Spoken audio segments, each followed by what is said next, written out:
Duke Frederick ने अपने भाई ड्यूक सीनियर की सत्ता छीन ली है और उसे निर्वासित कर दिया है। ड्यूक सीनियर की बेटी रोजलिन दरबार में रहती है क्योंकि सेलिया ड्यूक फ्रेडरिक की इकलौती बेटी है। रोजलिन और सेलिया घनिष्ठ मित्र हैं। रोजलिन को ऑरलैंडो से प्रेम हो जाता है, जो सर रोलैंड डी बॉयस का पुत्र है। ऑरलैंडो का बड़ा भाई ओलिवर उससे बहुत घृणा करता है और उसे मरवाना चाहता है। वो ड्यूक के पहलवान चार्ल्स से कहता है कि वो कुश्ती में ऑरलैंडो को हरा दे और मार डाले। लेबो ऑरलैंडो को सावधान करता है और दरबार छोड़ने की सलाह देता है। ऑरलैंडो अपने सेवक एडम के साथ आर्डन के जंगल की ओर भाग जाता है। आर्डन के जंगल में उसकी भेंट ड्यूक सीनियर से होती है। ड्यूक सीनियर ये जानकर प्रसन्न होता है कि ऑरलैंडो उसके मित्र सर रोलैंड का पुत्र है। ड्यूक फ्रेडरिक रोजलिन से क्रोधित होकर उसे दरबार से निकाल देता है। सेलिया और दरबारी विदूषक टचस्टोन के साथ रोजलिन भाग जाती है। रोजलिन एक युवक गैनीमीड का वेश धारण करती है और सेलिया अलियना अजनबी के रूप में रहती है। वे दोनों आर्डन के जंगल पहुंचती है जहां ड्यूक सीनियर अपने समर्थकों के साथ रहता है। वहां वे कोरिन से मिलती है और उसका झोंपड़ा खरीद लेती है। ऑरलैंडो भी एडम के साथ ड्यूक सीनियर और उसके लोगों के साथ रहने लगता है। वह पेड़ों पर रोजलिन के लिए प्रेम कविताएं लिखता है। रोजलिन गैनीमीड के रूप में ऑरलैंडो से मिलती है और प्रेम पर उसे सलाह देती है।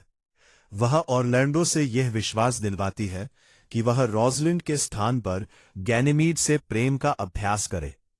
ड्यूक फ्रेडरिक ऑरलैंडो की तलाश में ओलिवर को भेजता है। वह मानता है कि सेलिया और रोजलिन ऑरलैंडो के साथ भाग गई है। वह धमकी देता है कि यदि ओलिवर ऑरलैंडो को लेकर वापस नहीं आया तो उसकी संपत्ति छीन लेगा। सिल्वियस को गडेरिन लड़की फोइबे से प्रेम है, लेकिन फोइबे गैनीमीड रोजलिन से प्रेम करने लगती है। गैनीमीड फोइबे में कोई रुचि नहीं दिखाता। टचस्टोन साधारण बुद्धि वाली ऑड्री से प्रेम करता है। विलियम ऑड्री से विवाह करना चाहता है, लेकिन टचस्टोन उसे धमकाता है। सिल्वियस, फोइबे, गैनीमीड और ऑरलैंडो के बीच यह विवाद होता है कि कौन किससे विवाह करेगा। गैनीमीड समस्या का समाधान यह कहकर करता है कि यदि फोइबे गैनीमीड से विवाह नहीं कर सकती तो वह सिल्वियस से विवाह करेगी और ऑरलैंडो रोजलिन से विवाह करेगा। ऑरलैंडो जंगल में ओलिवर को शेरनी से बचाता है। ओलिवर पश्चाताप करता है और अलियना सेलिया से प्रेम करने लगता है। दोनों विवाह करने का निर्णय लेते हैं।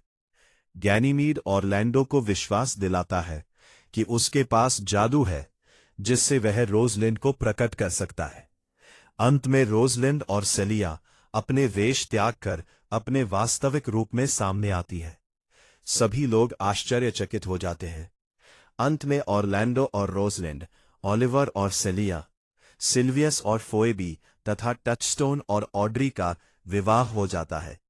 ड्यूक फ्रेडरिक भी पश्चाताप करता है और अपने भाई ड्यूक सीनियर को फिर से सत्ता सौंप देता है। वह स्वयं सन्यासी जीवन अपना लेता है। जैक्स हमेशा उदास रहता है। वह दरबार में वापस नहीं जाता और जंगल में रहना पसंद करता है। रोजलिन दर्शकों को उपसंहार एपिलॉग संबोधित करती है और पुरुषों व स्त्रियों दोनों की प्रशंसा करती है। इस नाटक का मुख्य स्रोत थॉमस लॉज की रोजलिंड है।